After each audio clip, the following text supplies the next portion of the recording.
After a long day at the office, Clint barely had time to breathe before heading home, his mind already shifting to what truly mattered. Rooney, his golden retriever and most loyal companion. The second he stepped through the door, Rooney was right there, tail wagging at full speed, practically vibrating with excitement. Clint couldn't help but grin. No matter how rough the day was, coming home to Rooney was like flipping a switch from stress to peace. To Clint, Rooney was more than just a pet. He was a brother, a best friend, the only one who had seen him at his worst and loved him anyway. He had been there through the highs and lows, his presence a steady comfort in ways Clint couldn't put into words. But tonight was about something else entirely. Tonight was about Jane, his girlfriend. For years, they had built something special, something Clint was ready to make permanent, and tonight was the night. At the restaurant, everything was set. The candlelight, the folded letter Clint had spent hours perfecting, the words that would shape his future. As he read aloud, pouring every bit of emotion into his voice, Jane listened intently, her eyes softening, a smile tugging at the corner of her lips. Then Clint knelt before her, his heart pounding in his chest, and asked the ultimate question. And Jane, her voice barely above a whisper, said yes. For a moment, Clint felt like he had won the lottery, like everything had finally lined up perfectly. But fate, as always, had one last twist. As they talked, Jane casually revealed a truth Clint had never seen coming. She was allergic to dogs. For years, she had silently endured it, never saying a word, afraid that telling Clint would hurt him too much. But now, with marriage on the horizon, she had to be honest. After they got married, Rooney couldn't stay. Clint sat there, the world shifting beneath him. How had he never noticed? How had Jane kept this hidden for so long? And now, with forever on the table, how was he supposed to choose between Jane and Rooney? That night, Clint confided in his cousin, Tony, over drinks at a bar, trying to make sense of everything. Tony, ever the problem solver, tossed out a suggestion to find someone trustworthy to adopt Rooney, someone who could give him the life he deserved. With Tony's huge Instagram following full of dog lovers, it seemed doable. But when Clint got home, the weight of it hit differently. Rooney greeted him like always, his tail thumping against the floor, his eyes filled with pure love. And Clint? He felt like the worst human alive. As he hugged Rooney tightly, whispering apologies, he realized there was no way to explain to a dog that you're about to break his heart. But what choice did he have? A week later, Clint and Tony sorted through adopters, taking time off work to personally select Rooney's new home. The first candidate was a mother, eager to adopt Rooney as a companion for her baby. But as they chatted, Tony's phone kept buzzing, startling the baby, making the woman snap like a firecracker. Her temper flared, her irritation boiling over, and Clint saw the red flags immediately. No way was she the right fit. The second candidate was a wealthy businessman looking for a golden retriever to boost his image.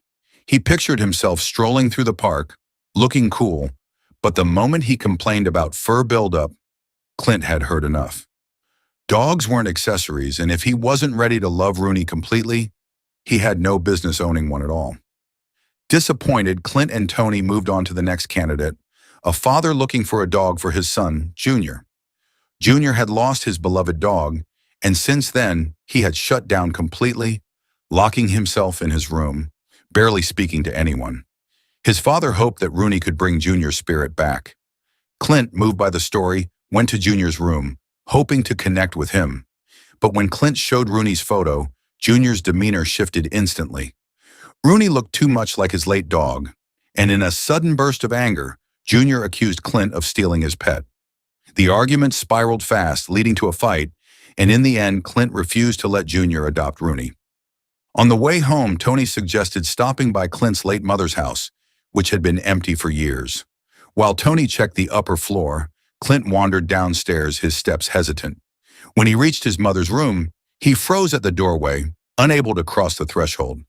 The memories were too raw, the grief still fresh, like it had never faded at all. He remembered the night his mother passed, the emptiness that had swallowed him whole, and Rooney, who had been the only thing keeping him together. That was why he loved Rooney so much, because in his darkest moment, Rooney had been his light. That night, Clint and Tony stopped by a cafe, drowning their emotions in booze and nostalgia. As the alcohol burned down his throat, Clint opened up, sharing memories of his mother, his regrets, his wish that he had done more to make her happy while she was alive. And through it all, one thought remained unshaken. He couldn't let Rooney go. The weight of his mother's absence crashed into Clint without warning, and before he knew it, the tears started flowing. It wasn't just grief, it was the raw, aching kind of longing that never faded, no matter how much time passed. He couldn't understand why she had left him, why the woman he had loved more than anything had disappeared from his life. Tony, seeing his cousin fall apart, did the only thing he could. He handed Clint a tissue, hoping to calm him down. But something funny kicked in. The tissue, apparently smeared in hot sauce from their dinner, instantly burned Clint's eyes, sending him into a louder, more dramatic cry.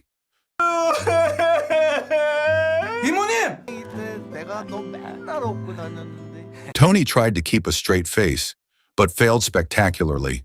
The moment was ridiculous, heartbreaking, and oddly hilarious all at once. By the next morning, Clint had shaken off last night's emotional wreckage. But the problem remained. He still hadn't found a suitable adopter for Rooney. Tony, ever the optimist, threw out a new idea. His uncle, a rich man experienced in raising dogs, could take Rooney in. With him, Rooney's life would be guaranteed, without the constant worry of mistreatment or neglect.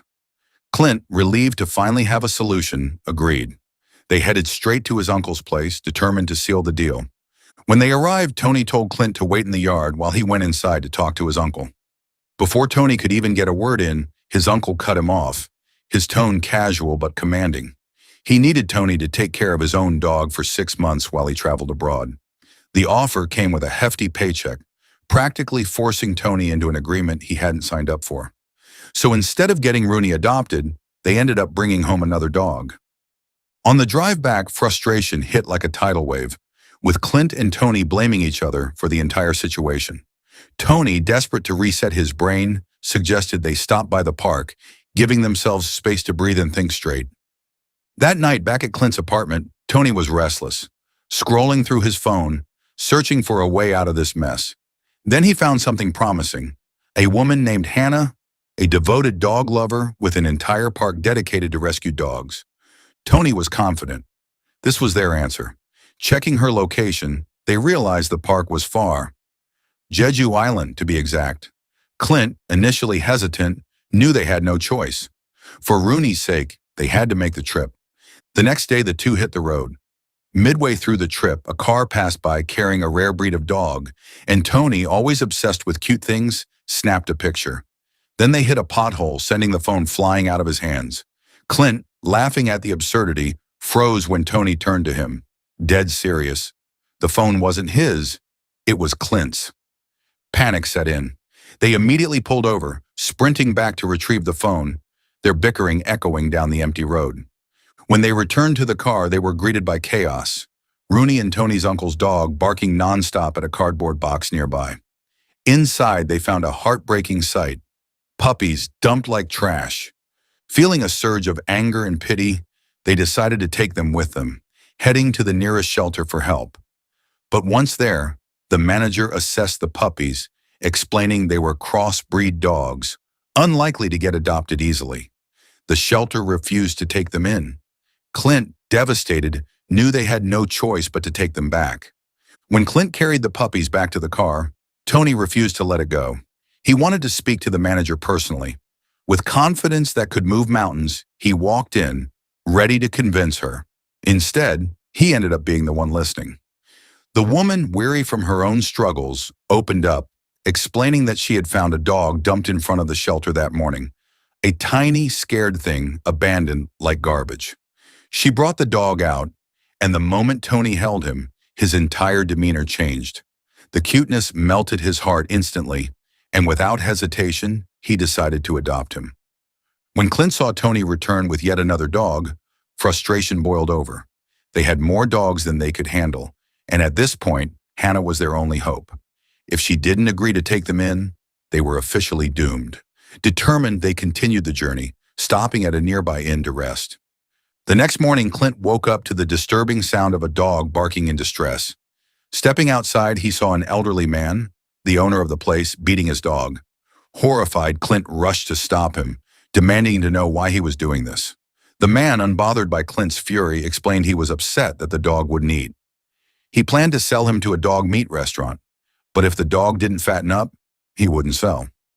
Clint, shocked beyond words, acted instinctively. He bought the dog on the spot. The old man, pleased with the deal, handed the dog over without hesitation. After freeing the poor thing, Clint updated Tony, and while they were glad they had saved him, their situation had officially spiraled out of control. There were too many dogs and no idea how to manage them all. Tony, remaining hopeful, reminded Clint. Hannah was their last shot. They had to believe she would take them all. Clint, exhausted but holding on to hope, agreed. With that, they continued their journey, heading toward the harbor where their final chance awaited. After hours on the boat, Clint and Tony finally arrived at Jeju Island, their exhaustion barely contained as they stepped onto solid ground. Their first stop was a bakery where Tony, ever the social butterfly, struck up a conversation with the shop assistant, asking about Hannah. But the moment Hannah's name was mentioned, a woman buying bread froze, her expression shifting before she bolted out the door. Tony, curious as ever, rushed after her, chasing her down like a detective on a case. It turned out that the woman was Hannah's headmaid, and when Tony explained their purpose, she immediately refused to help. But Tony, never one to back down, begged relentlessly until she finally gave in. When they arrived at Hannah's house, Clint and Tony were greeted by servants who escorted them inside. Rooney stayed by Clint's side while the other dogs were taken away. As they passed through the park, Clint's eyes widened in amazement. Dozens of dogs roamed freely, their tails wagging, their lives seemingly perfect. Before meeting Hannah, the maid warned them. Hannah had Parkinson's disease, a condition that affected her nerves, so they had to be careful with their words, ensuring she didn't get stressed or offended. When they finally sat before Hannah, Clint and Tony explained their story, laying out everything. Fortunately, Hannah was willing to accept Rooney and the other dogs, but something felt off.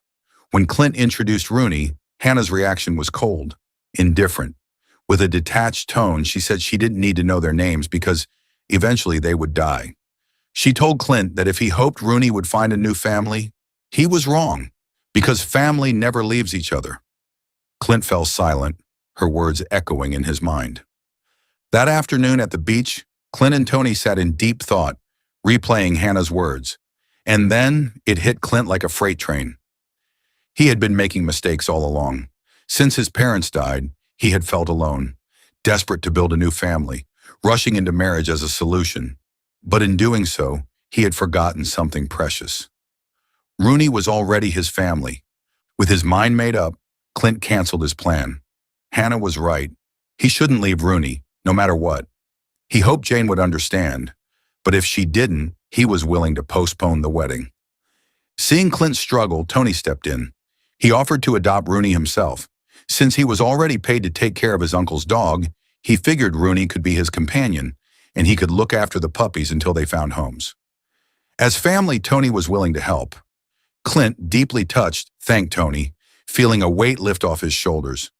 That night at the inn, Clint was chatting with the owner, when suddenly Tony screamed from inside. Rushing to check, Clint found Tony buried in puppies, playing like a kid in a candy store. At that moment, Tony had an idea. Instead of finding adopters, why not open a dog cafe? That way, the dogs wouldn't be abandoned, and they could become a source of income. With the money from his uncle, he could start the business, ensuring the dogs had a permanent home. Clint, loving the idea, offered to invest. The next morning they headed home, their mission complete. When they arrived at Tony's uncle's house, Clint thanked Tony for everything, and as Rooney played happily, Clint quietly slipped away, leaving behind the dog he loved most. Rooney's absence hit Clint harder than he expected. Walking into the apartment, seeing his empty bed, feeling the silence wrap around him, Clint felt like something fundamental had been ripped from his life. No excited barking, no warm welcome, just a hollow space where joy used to be. That night he didn't sleep. His mind spiraled with guilt, replaying the moment he walked away, imagining Rooney waiting for him, confused, lonely, abandoned. By morning, Clint had made up his mind. He had to go back to his mother's house. That afternoon, he poured himself into cleaning the place, tidying up the yard, restoring the home that had been left untouched for years. Once everything felt right, he sent Jane the address, asking her to come meet him. When she arrived, Clint laid everything out. He couldn't live in the apartment anymore, not when the house had space for Rooney to stay, not when it held memories of his parents, of his real family. Then, with deep sincerity, he apologized. He had tried to leave Rooney, but he couldn't. Since his parents died, Rooney had been his only family, his constant, the one thing that had kept him going when the world felt too heavy. Instead of being disappointed, Jane was amazed. Her future husband had made a wise, heartfelt decision. Relieved beyond words, Clint felt the weight disappear. They stepped inside and Jane paused, her gaze settling on the tightly closed door of Clint's mother's room. She knew. She had always known that Clint had never truly let go, that he had avoided the pain, keeping it locked away, untouched. But today she didn't push. She simply held his hands, offering comfort instead of confrontation. They would build a happy family, fill the house with new memories, create a life filled with warmth. And finally, when Clint was ready, she walked beside him, accompanying him inside his mother's room. The next day at Tony's uncle's house, the other dogs ran freely, playing, chasing each other, barking with excitement. But Rooney sat alone, ears low, eyes full of longing. He missed Clint. It was obvious. Then in the midst of his quiet sadness, Clint arrived, standing at the entrance, ready to take Rooney home.